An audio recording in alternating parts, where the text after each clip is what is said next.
ಅಭಿನಂದನಾ ಹಾಗೂ ಸನ್ಮಾನ ಕಾರ್ಯಕ್ರಮ. ಕರ್ನಾಟಕ ಮಡಿವಾಳ ಮಾಚಿದೇವ ಅಭಿವೃದ್ಧಿ ನಿಗಮರಿ ಬೆಂಗಳೂರು ನೂತನ ಅಧ್ಯಕ್ಷರು ಆಯ್ಕೆಯಾಗಿ ರಾಯಚೂರು ನಗರಕ್ಕೆ ಪ್ರಪ್ರಥಮವಾಗಿ ಆಗಮಿಸುತ್ತಿರುವ ಸಿ ನಂಜಪ್ಪ ಇವರಿಗೆ ದಿನಾಂಕ 12/11/2025 ಬೆಳಗ್ಗೆ 11:30ಕ್ಕೆ ಸ್ಥಳ ಜಿಲ್ಲಾ ಮಡಿವಾಳ ಮಾಚಿದೇವ ಸಮುದಾಯ ಭವನ, ಕಾಸ್ಬಾವಿ ಹತ್ತಿರ, ರಾಯಚೂರು. ಸ್ವಾಗತ ಕೋರುವವರು ಜಿ ವೆಂಕಟೇಶ ಮಡಿವಾಳ, ಕಾರ್ಯಾಧ್ಯಕ್ಷರು, ಕರ್ನಾಟಕ ರಾಜ್ಯ ಮಡಿವಾಳ ಯುವ ಘಟಕ, ರಾಯಚೂರು.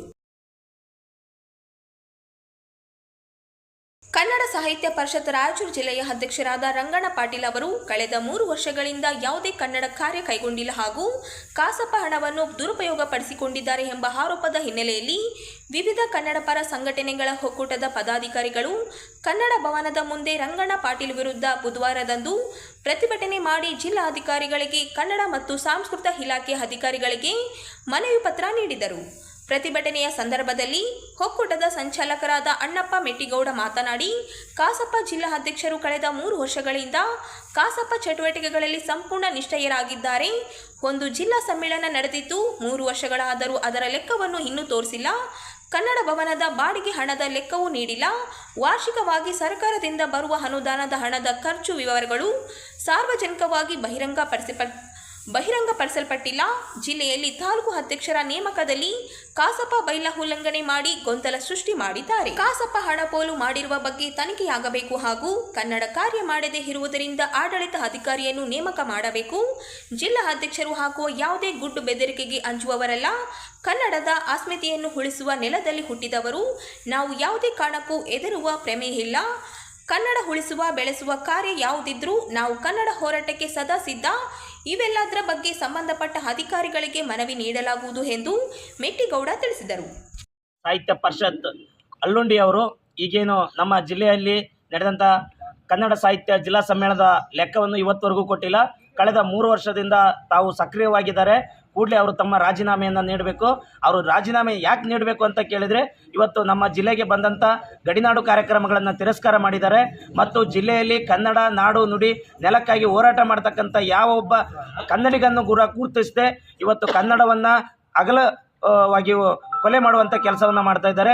ಇವತ್ತು ಕನ್ನಡ ಸಾಹಿತ್ಯ ಪರಿಷತ್ತು ಜಿಲ್ಲೆಯಲ್ಲಿ ಏನೆಲ್ಲ ಕಾರ್ಯಕ್ರಮಗಳನ್ನು ಮಾಡ್ಬೋದಾಗಿತ್ತು, ಎಲ್ಲ ಕಾರ್ಯಕ್ರಮಗಳು, ಸರ್ಕಾರಿ ಕಾರ್ಯಕ್ರಮಗಳು ಮತ್ತು ಖಾಸಗಿ ಕಾರ್ಯಕ್ರಮಗಳ ಸ್ಥಗಿತಕ್ಕೆ ಕಾರಣರಾಗಿದ್ದಾರೆ ಜಿಲ್ಲಾಧ್ಯಕ್ಷರು. ಮತ್ತು ಜಿಲ್ಲಾಧ್ಯಕ್ಷರು ಮಾಡ್ತಾ ಇರ್ತಕ್ಕಂಥ ಒಂದು ಏಕ ಸ್ವರೂಪದ ನಿರ್ಣಯ, ತಾಲೂಕಾ ಅಧ್ಯಕ್ಷರ ನೇಮಕದಲ್ಲಿ ಏನೋ ಒಂದು ಗೊಂದಲವನ್ನು ಸೃಷ್ಟಿ ಮಾಡಿ, ರಾಜ್ಯಾಧ್ಯಕ್ಷರ ಆದೇಶವಿಲ್ಲದೆ ಇವತ್ತೇನು ಎಲ್ಲ ತಾಲೂಕುಗಳಲ್ಲಿ ತಾಲೂಕಾಧ್ಯಕ್ಷರನ್ನು ನೇಮಕ ಮಾಡಿ ಒಂದು ಕನ್ನಡ ಸಾಹಿತ್ಯ ಪರಿಷತ್ತನ್ನು ಇವತ್ತು ಗೊಂದಲಕ್ಕೆ ಈಡು ಮಾಡಿದ್ದಾರೆ. ಹಾಗಾಗಿ ಅವರು ಈ ಒಂದು ಹುದ್ದೆಗೆ ಅರ್ಹರಲ್ಲ. ಕೂಡಲೇ ಅವರು ರಾಜೀನಾಮೆಯನ್ನು ನೀಡಬೇಕು. ತಮ್ಮ ಅನಾರೋಗ್ಯ ಏನೇ ಇದ್ದರೂ ಕೂಡ ಈ ಕೂಡಲೇ ತಮ್ಮ ಸ್ಥಾನಕ್ಕೆ ರಾಜೀನಾಮೆ ನೀಡಿ ನೂತನವಾದಂಥ ಜಿಲ್ಲಾಧ್ಯಕ್ಷರನ್ನು ನಮಗೆ ನೇಮಕ ಮಾಡಬೇಕು ಮತ್ತು ಜಿಲ್ಲೆಯಲ್ಲಿ ಆಡಳಿತಾಧಿಕಾರಿಯನ್ನು ನೇಮಕ ಮಾಡಿ ಈ ಜಿಲ್ಲಾ ಒಂದು ಕನ್ನಡ ಸಾಹಿತ್ಯ ಪರಿಷತ್ತಲ್ಲಿ ಆಗಿರ್ತಕ್ಕಂಥ ಅವ್ಯವಹಾರದ ತನಿಖೆ ಆಗಬೇಕು ಅಂತೇಳಿ ಇವತ್ತು ನಾವು ಪ್ರತಿಭಟನೆಯನ್ನು ಹಮ್ಮಿಕೊಂಡಿದ್ದೇವೆ.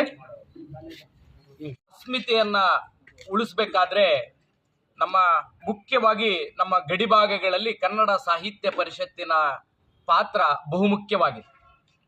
ಹಾಗಾಗಿ ಈ ದಿನ ನಾವು ರಾಯಚೂರಿನ ವಿವಿಧ ಕನ್ನಡ ಪರ ಸಂಘಟನೆಗಳ ಪದಾಧಿಕಾರಿಗಳು ಇವತ್ತು ಕನ್ನಡ ಸಾಹಿತ್ಯ ಪರಿಷತ್ ವಿರುದ್ಧ ಪ್ರತಿಭಟನೆ ಮಾಡಬಾರದಂತ ಒಂದು ಕಡೆ ಇತ್ತು. ಆದರೆ ನಮ್ಮ ಜಿಲ್ಲಾ ಕನ್ನಡ ಸಾಹಿತ್ಯ ಪರಿಷತ್ತಿನ ಅಧ್ಯಕ್ಷರ ಒಂದು ಗೊಂದಲ ಸೃಷ್ಟಿ ಹಾಗೂ ನಿಶ್ಶಕ್ತರಾಗಿದ್ದಾರೆ ಜಿಲ್ಲಾಧ್ಯಕ್ಷರು. ಯಾವುದೇ ಕನ್ನಡದ ಕಾರ್ಯಗಳು ಈ ನಮ್ಮ ಗಡಿಭಾಗದಲ್ಲಿ ಆಗ್ತಾ ಇಲ್ಲ.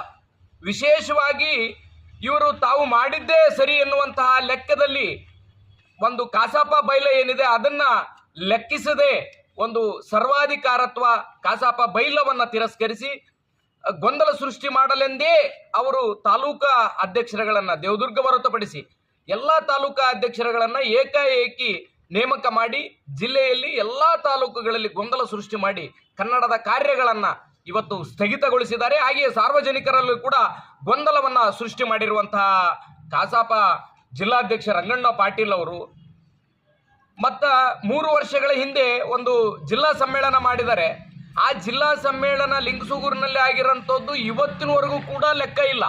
ಆದರೆ ಸಾರ್ವಜನಿಕರ ಹಣ ಎಷ್ಟು ಬಂದಿದೆ ಅಂತ ಕೂಡ ಇಲ್ಲ. ಆದರೆ ಜಿಲ್ಲೆಯಲ್ಲಿರ್ತಕ್ಕಂಥ ಅನೇಕ ಶಿಕ್ಷಕರು, ಕನ್ನಡ ಪರ ಸಂಘಟಕರು, ಉದ್ಯಮಿಗಳು, ದಾನಿಗಳು ಎಲ್ಲರೂ ಕೂಡ ಸಾಕಷ್ಟು ಪ್ರಮಾಣದಲ್ಲಿ ಕಾರ್ಯಕ್ರಮಕ್ಕೆ ಹಣ ನೀಡಿದ್ದಾರೆ. ಅದರ ಲೆಕ್ಕ ಇವತ್ತಿಗೂ ಕೂಡ ಎಲ್ಲಿ ಕೂಡ ಅವರು ಕೊಟ್ಟಿಲ್ಲ. ಹಾಗೂ ನಮ್ಮ ಅದರದ ಒಂದು ತನಿಖೆ ಆಗಬೇಕು. ಅದಕ್ಕಾಗಿ ಆಡಳಿತಾಧಿಕಾರಿಯನ್ನ ನೇಮಕ ಮಾಡಕ್ಕೆ ಬೇಕು. ಆಮೇಲೆ ಕನ್ನಡ ಸಾಹಿತ್ಯ ಪರಿಷತ್ತಿನಲ್ಲಿ ಇವತ್ತಿನವರೆಗೂ ಕೂಡ ಯಾವುದೇ ಕೆಲಸ ಕಾರ್ಯಗಳು ಕೂಡ ಆಗ್ತಾ ಇಲ್ಲ. ವಿಶೇಷವಾಗಿ ನಮ್ಮ ಗಡಿ ಭಾಗದಲ್ಲಿ ಪ್ರತಿ ವರ್ಷ ಒಂದೊಂದು ಸಮ್ಮೇಳನ ಮಾಡ್ಬೇಕಂತ ಹೇಳ್ಬಿಟ್ಟು ರಾಜ್ಯದಿಂದ ಹೇಳಿದ್ರು ಕೂಡ, ಹಾಗೆ ವಿಶೇಷವಾಗಿ ಗಡಿನಾಡು ಪ್ರದೇಶ ಅಭಿವೃದ್ಧಿ ಮಂಡಳಿಯಿಂದ ಕೂಡ ಹಣ ಬರ್ತಾ ಇದ್ರು ಕೂಡ ಅದನ್ನು ಸದುಪಯೋಗ ಪಡಿಸಿಕೊಳ್ಳದೆ ಜಿಲ್ಲಾ ಕನ್ನಡ ಸಾಹಿತ್ಯ ಪರಿಷತ್ ಅಧ್ಯಕ್ಷರು ಅದನ್ನು ತಿರಸ್ಕೃತ ಮಾಡಿದ್ದಾರೆ. ಹಾಗಾಗಿ ಕೂಡಲೇ ಅವರು ರಾಜೀನಾಮೆ ನೀಡಬೇಕಿಲ್ಲ, ಕೆಲಸ ಮಾಡಬೇಕು. ರಂಗಣ್ಣ ಪಾಟೀಲ್ರೇ ಒಂದ್ ಕಡೆ ಹೇಳಿಸ್ತೀರಿ, ಯಾರ್ಯಾರು ಕೂಡ ಕನ್ನಡ ಅಸ್ಮಿತೆಯನ್ನ ಉಳಿಸಲು, ಕನ್ನಡ ನಾಡು ನುಡಿಗಾಗಿ ಯಾವತ್ತಿಗೂ ಕೂಡ ಯಾರೇ ಇರಲಿ ಅದರ ವಿರುದ್ಧ ಹೋರಾಟ ಮಾಡೋನೆ. ಯಾರ ತಲ್ಲಾದ್ರೂ ಬೆದರಿಕೆ ಹಾಕ್ಸಂತದ್ದು, ಅದನ್ನ ಏನು ಬೇಕಾದರೂ ಮಾಡ್ಕೊಳ್ಳಿ. ಇದು ಕನ್ನಡದ ಕಿಚ್ಚನ್ನು ಹೆಚ್ಚಿಸಿದ ನೆಲ. ಇದು ಕನ್ನಡ ಕಿಚ್ಚನ್ನು ಹೆಚ್ಚಿಸಿದ ನೆಲದಲ್ಲಿ ಹುಟ್ಟಿದವನು. ಯಾವುದೇ ಗೊಡ್ಡು ಬೆದರಿಕೆಗಳಿಗೆ, ಗೊಡ್ಡು ಇದಕ್ಕೆ ಎದುರೋದಿಲ್ಲ.